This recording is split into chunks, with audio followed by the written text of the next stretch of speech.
right. To keep up with keeping your lives tight. Tight as in being right with the truth of true insight. Who of you want to do things right? Who of you want to truly succeed in attaining all in that which is your need? To be heard by the real answerer of all deeds, the true hearer of all whom pleads. Who of you really want to bow down to the true King of Kings commanding the crown? To worship the one that ever rules alone, commanding everything of creation from the seat of its throne. This great country that have never been great to his own people. Exactly. Yeah. Then, getting back to Ramadan. That's another thing. Yeah, it all rolls into next, yes. Muslims have adopted all these evil ways that do not represent Islam and Ahezaah at all. Right. Mm-hmm. You see Muslims walking up and down the street all day long. You can't get them to give you a half a smile, Assalamu alaikum, none of that stuff. But I guarantee you hypocritical, low-life thinking people that during the month of Ramadan, people that have never spoke to me in my life, soon as they see my headpiece, sound like Ramadan Kareem, all that falsehood. And just like people during Christmas time, you want to get hired, go look for a job in December. White man will hire you because he don't want to be Scrooge. At Christmas time, you can get white people to kiss your damn hand no more. You need a bike. You need your public service bill on. They can be kind to you. You can catch white man between the 15th of December to the 2nd of January. You got it going on. But the Muslims, the so-called Muslims, are the same exact disgraceful people representing Islam today. They the same doggone people that I'm talking about with this Christmas thing. They're a bunch of hypocrites in their heart and swear they right because it's the month of Ramadan. But know this, my people. Ahezaah sees you. Mm-hmm. Sees you. I've been already attacked. I've already been attacked about somebody ain't going to ask me, going to tell me what they're going to do, and they're going to send me an email so I can do it too. Oh, no. I don't wear my religion. That's why people don't have no respect for Muslims. I don't wear my religion on my screen. My headpiece is not something I put on so that people can recognize me as being a part of it. My whole thing is you will not get me to bow and make prayer with you, let alone in the president of the company executive suite. Mm-hmm. You will not get me to bring canned food and try to act like I'm holy and thou, because I'll curse you out on any other given day, even that day. So I'm not going to even pretend that I'm something other than what I am to be in your company to act like we about something when I know you Muslims ain't about nothing but showing your Islam, trying to speak the best Arabic. You don't care about these children because you could have stopped the blood and crip thing long time ago. You punk people in the church could have stopped this thing. The whole thing with our black community has a lot to do with you black, ignorant, low-lifted, non-caring, non-thinking people. Niggers who rejected Elijah Muhammad. Can I finish? Yes. Thank you. Because Allah gave to Elijah a remedy for us. And Allah never told Elijah to tell us to hate the white man. Right. I have never hated the white man. And Elijah has never taught me to hate the white man. I hate with a passion what they've done and what they do and what they plan to do. I hate that. You see, because if I hate the white man, that means I'm hating individuals that are innocent of those devil, jinn, demonic crimes. Yeah. And we got black men that are devils. And Elijah knew that. And I hate what they do. You know? But yeah, we got some hypocritical brothers and sisters out there in Islam. They're terrible. Allah is not appreciative of them. And you talking about praying. Let me just throw this out here. I remember once, this brother named Amin. I forget Amin's name. I wish I knew your name, Amin. They said something about one time he was the whatever for the police department, the clergy or something. Man. Well, for the police department. Well, he worked at the post office. I want to call your name so bad. I grew up with this chump. And he didn't know that I grew up with him. He grew up under me, and he didn't know that I had seen him. But he told me once I was employed at the post office for a little short period of time back in the 90s, I think it was, right? Mm-hmm. He told me that early 90s, yeah. I had to pray with him. I had to pray with him and the brothers who was out at the airmail field. And I looked at him and said, no, brother, I don't have to pray with you or anybody else. You know? And he made a big thing about it. He was the leader out there at the airmail field.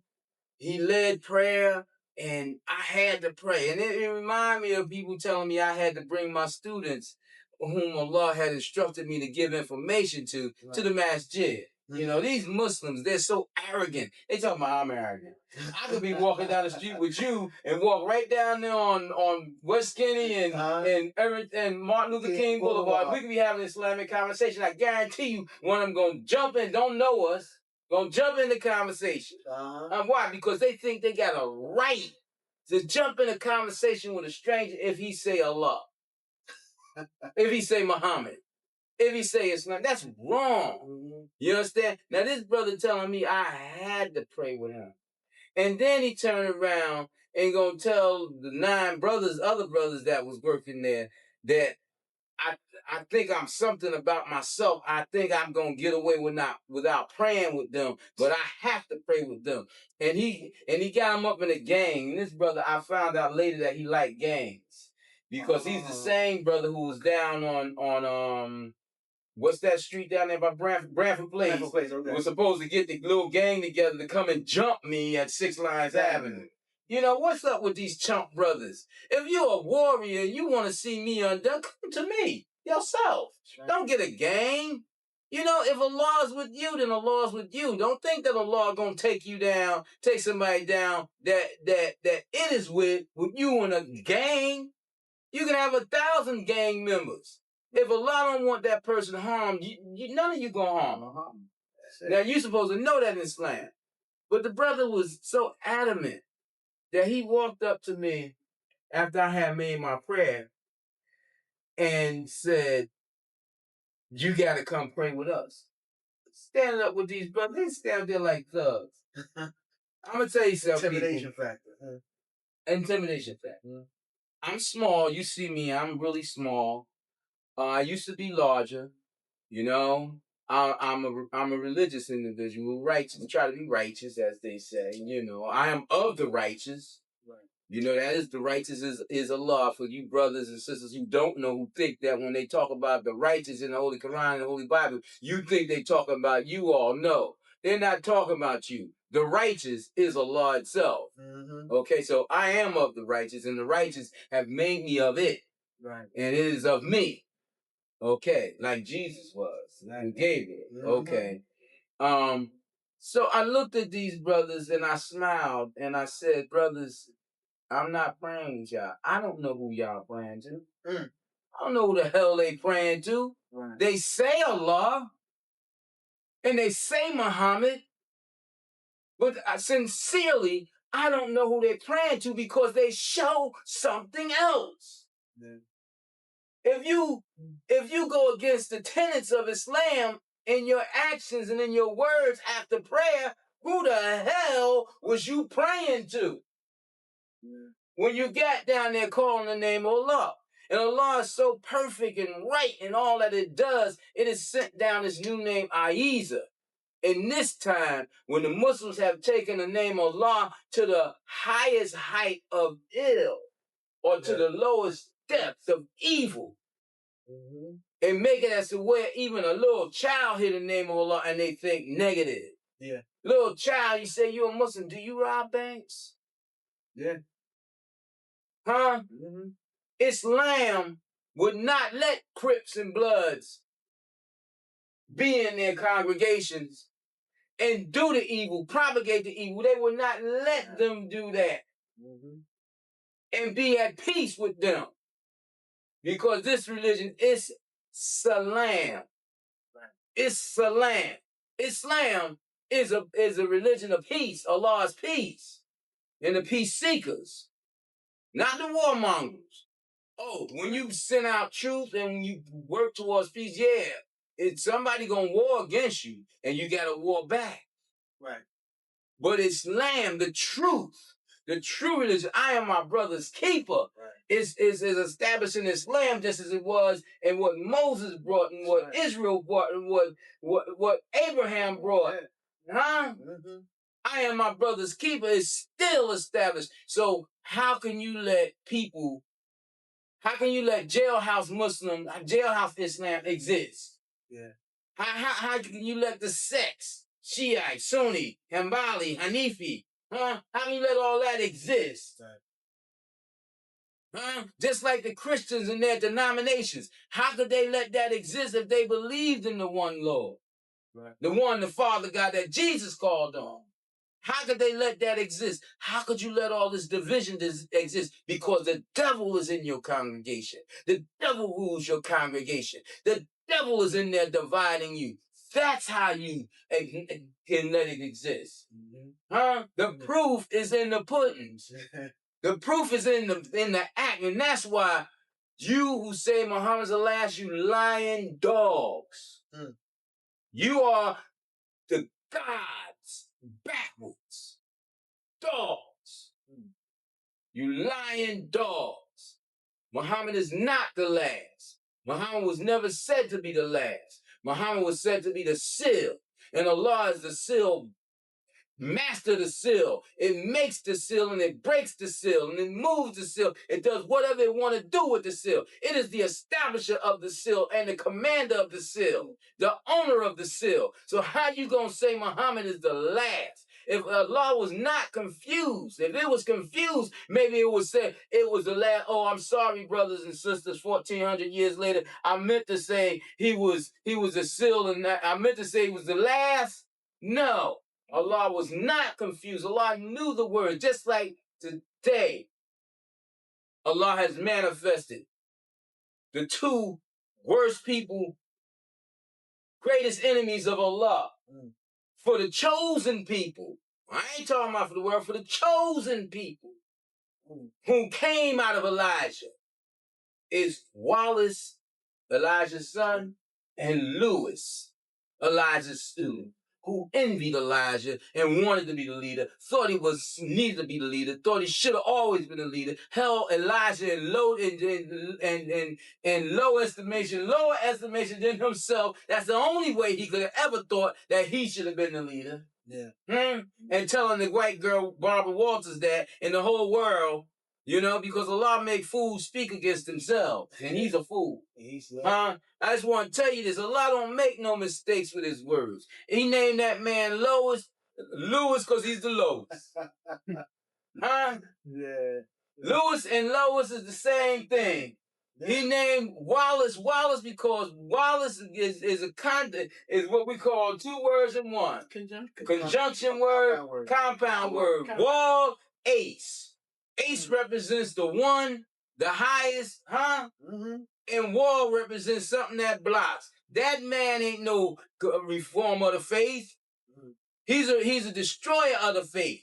He has destroyed the faith of the Nation of Islam, which is spoken about. The Nation of Islam is spoken about in the book of Malachi. Yeah. He has destroyed that.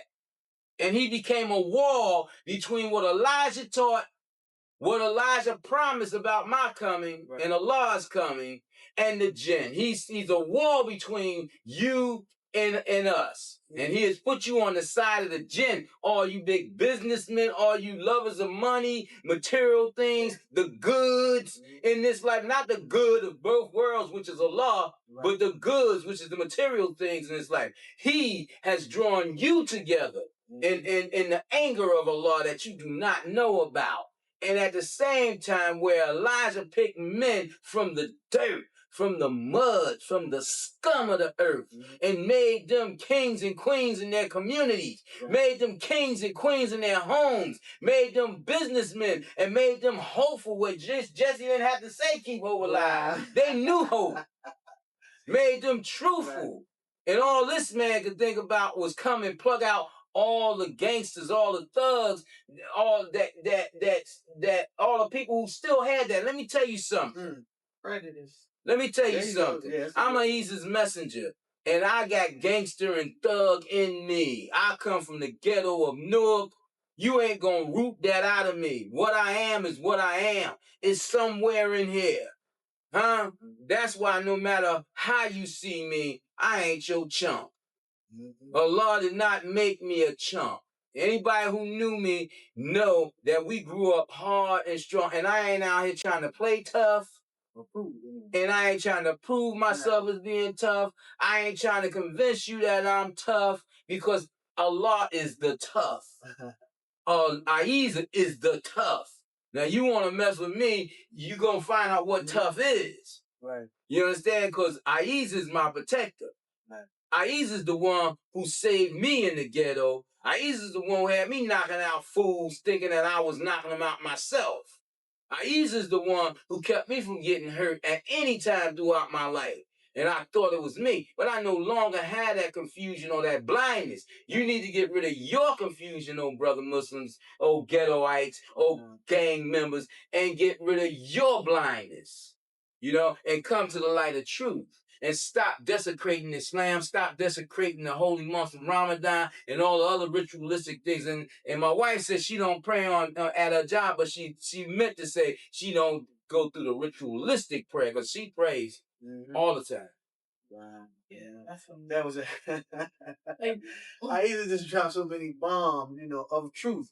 That people, I know it sometimes it may offend those, it may shock them, but we don't care. Truth is the light. I'm not gonna say. I don't care who I offend out there. Because really, I really don't care. I'm gonna tell you, I don't care. I got to say I don't care. All you chumps out there, like I told the brothers before who was coming trying to assassinate me and stuff, and you know, and I sat them down in my office and I told them, I said, look, man, I got the government on my tail.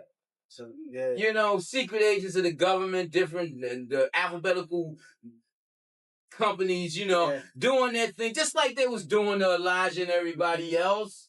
You know, you think my stuff ain't tapped? I got stuff tapped. You know, they've been following me, listening, and you can't stand next to them. Then you want me to bow down in fear to you. Come on. That is ridiculous, right? Like, I mean, talk about ganging somebody up. Huh? He's on the finger. She's on the Yes. You know, but we had a conversation today, and you know what Allah says in Quran still is forever. It's eternal. And Allah said to you, be your way, and to me be my way. Right. You know, because Allah gonna judge between us. So you go ahead. I ain't you do your don't thing. Try to force nobody into your way. Yeah, I ain't. Because Muhammad did not force. Muhammad did not pick up one sword.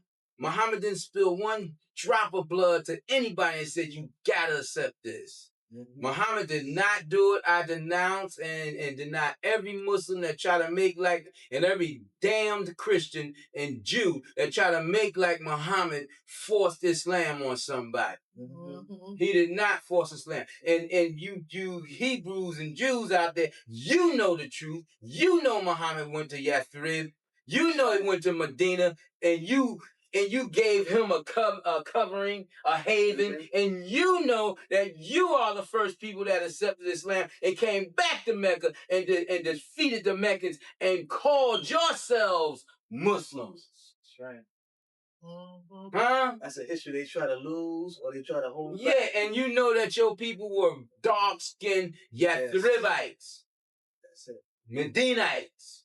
And Muhammad's mother was an Ethiopian, Abyssinian, black, and his father was from Hashemite.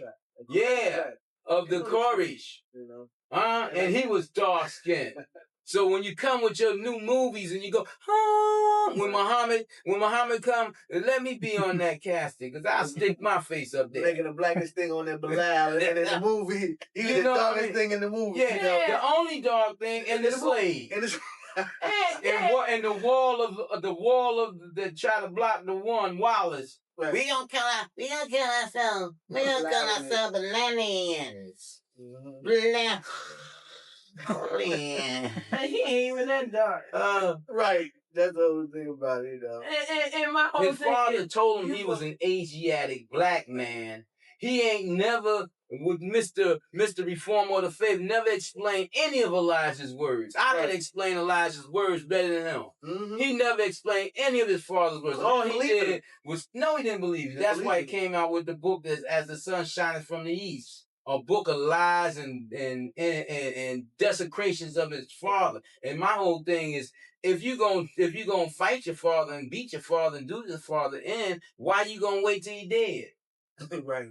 Huh? Why you gonna wait till he lands 6 feet under to start throwing stones and kicking up dust? And my father won this, and he made fun of the women, and he put them hats on their heads, and as a punishment. My father said this, my father said that behind closed doors. Nobody else ain't said your father said it, you little chump. And why you want to say it if your father didn't say it? Why you want to say it now like you gonna spill his secrets?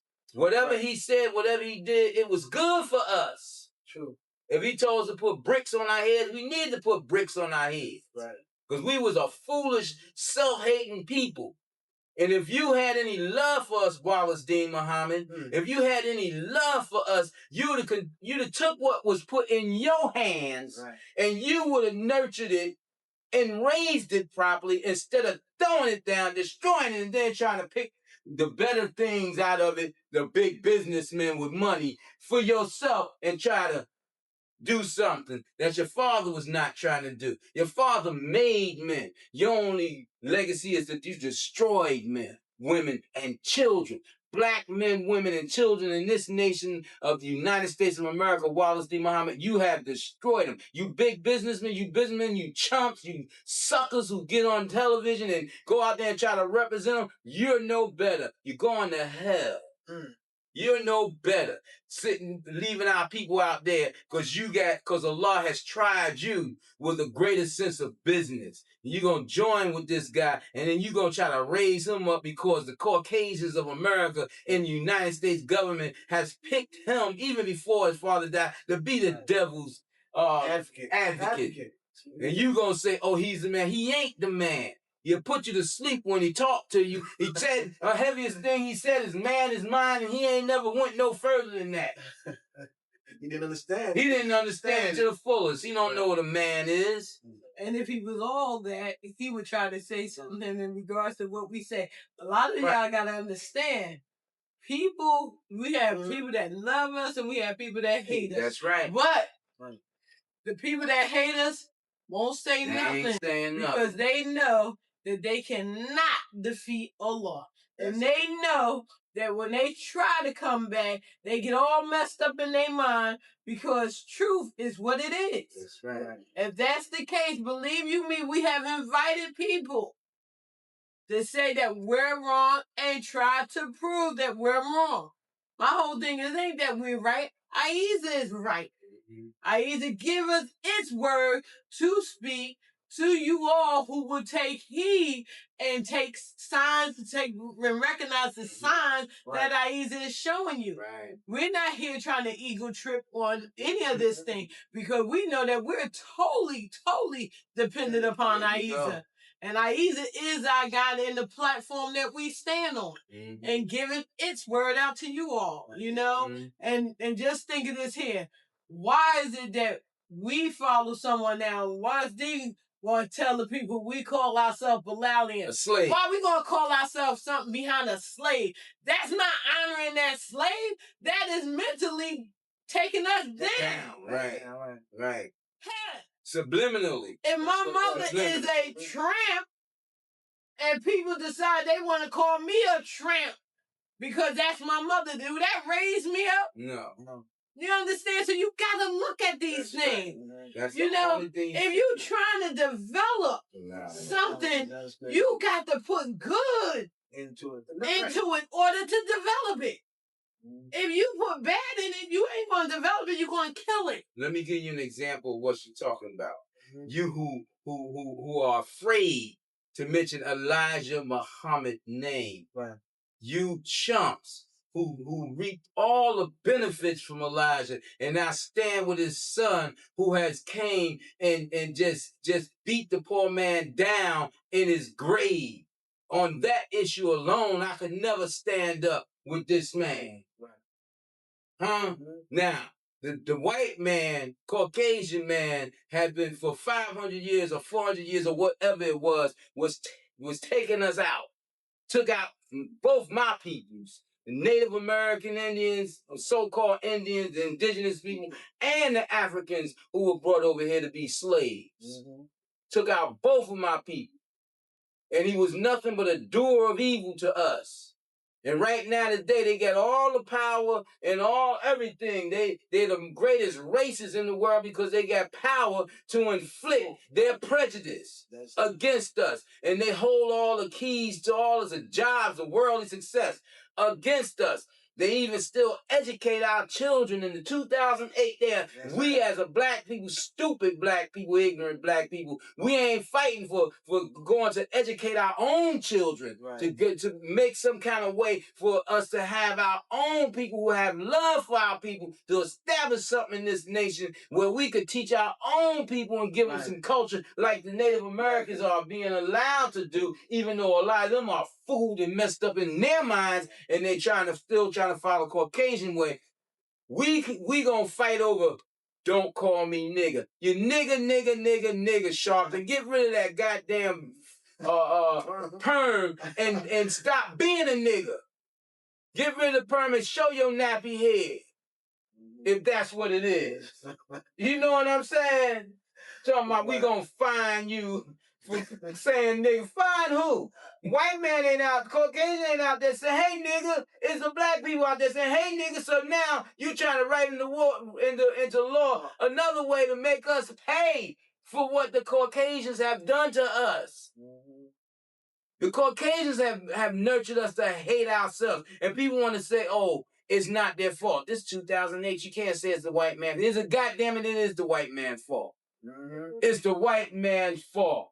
And he's still a culprit behind it. And you jackasses, Bill Cosby and Oprah Winfrey and all you jackasses up there on top, World Deen Muhammad, why you not, since you got carte blanche up there at the top, why y'all not coming together and making a way, fighting for us to become educators of our own?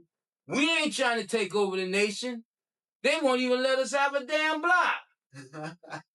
Unless you're a grip in the blood, an evil person, they let you have the whole city, kill yourself. It's what you mentioned that, Holy Father, because the greatest thing that they have done for us in this country, when they passed Martin King's birthday, it had every street in the inner city with a block. It's the most violent block in every ghetto. With Martin King Boulevard, it's the most violent block there. Yeah. But our people, like the message was saying, our people who have made it there should be the most vocal, but they are the most silent. Right. And not in this oppression against our people because they will not stand up for truth. Now, if you want to stand up for your people for real and think you're going to lose something, then they're going to take it anyway. We ain't tired of using you, which our people don't realize. We ain't tired of using you and cash you out to pick up a new Negro and put him in the power in your place. Then you'll see, wait a minute, now he done this wrong. Yeah. Now you want to become vocal. That what happened to Colin Powell. Well, they didn't outslick this man. Oh, yeah. They ain't get a Negro. They got an African, Caucasian man. Yeah. And put him up as a Negro. Huh? Right. Yeah, man. Colin Powell, and what was he, a Jamaican? He's West Indian, right? West Indian? Huh? I mean, like, they ain't got no Negroes up there. They ain't letting no Negroes up because the ghetto might, they ain't afraid the ghetto might come out of them. Huh? They got Uncle Tom in the Supreme Court. And he's a showed up Tom. He's a showed up Tom. He's a cracker like that. He don't know nothing about Negro. You know. And it's funny because that's when he go chase a booty. And when he go chase, well, then it's jungle fever, as they say, right? You know, they showed something just this last week. Recently, this happened. They had Obama speaking at an event, I believe in Florida. They had a young brother who represented an organization by his people. He was saying that you never came out vocal against anything that Gina 6, he mentioned Gina 6, Sean Bell, list ran on. And they tried to shut him down. The Secret Service would attack him, but they let him say his piece. And so they gave Obama the chance to refute. So he said, oh yeah, I was the first one to spoke out against genocide. I made a statement first. But the brother said, but see, you give a statement, you wasn't on the front line. Your opportunity was now to show the people, because like they say he's talking about the Caucasians, he talked down on our people. Right. That was a chance to talk down the Caucasians and their negativity and their illness and what they do in society. And the brother said, I will not vote for Obama, even though he answered my question, but I'm not satisfied with the answer because he's still talking to the politician. Right. So again, the brother said, okay, show his true color. And the people on CNN and Sort of News said, I believe the Caucasian, I believe he answered quite well, because they was born him and everything. Him and his little group was born Obama. And then Caucasians got mad with him. Oh, how you gonna? He said, look here, you buy our people for it, and I'm going to call you to account in this area. No, I just want to thank you for giving me that information. Yeah, because a brother, his brother went at it at work, because he said, yes, Obama do talk down on our people, but he be telling the truth. I said, hey, I could talk down on our people, I've been telling the truth, but am I going to roll up my sleeve and get down with my people and try to educate my people and try to help my people? I said, you can't tell me a 5-year-old kid put a backpack on his shoulder should be talked down about, and he only 5 years old and getting ready to start school. Don't hand me that. What are you doing to make a difference? I said, yeah, who is Obama have a right to talk down on our people when he don't live in together, he don't represent us, and he don't stand up and talk about the injustice that Caucasians do? And he said, you're always trying to make it black-white. And it's not black-white. It's right-wrong. 10 seconds. 10 seconds. Let me just say real quick, we got to go off from the air. We're going to do a part 2. Obama is not a Negro.